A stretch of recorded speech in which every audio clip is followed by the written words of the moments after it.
আমি আছি এখন আমাদের চৌদ্দ বাজারঘাটে আপনার সিদ্ধি আশ্রমের রাজু রেশনে তা আইসি একটু খরচ নিতাম আইসে তখন দেখি খুদা বাইকে গেছে তখন কিছু চাল ডাল আটা যা ভাই খাইয়া যাবো গা এটি হচ্ছে আমার ইচ্ছে হয়েছে অনেক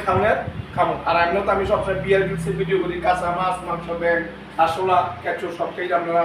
মোবাইলের সব পাইতে আছেন এবং দেখানো তো তখন আইসি রেশনে খরচ দিতাম তো একটু সময় কাটিয়ে যেতে আছে খুদেও লাগতে হবে আটা ডাইরেক্ট কিতে আছে দেখতে আছে চাল ডাইরেক্ট খাইয়া একটু ফেট করে যাই তো আমার টাকা দেয় না 10-25 চা দিবে চা কোনো টাকা দিতে দেয় না সবসময় হিসাব করে চলো তো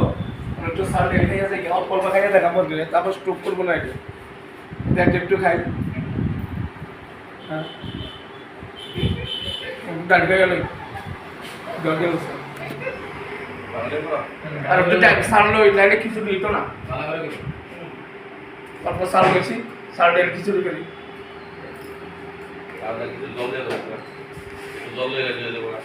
খুব ভালো লাগে খাইতে লেগে খাই যে সময় আমি তো সবসময় কাঁচা যে সময় যেটা হয়ে যায় গাছ পাতা পাতা কোনো অসুবিধা নেই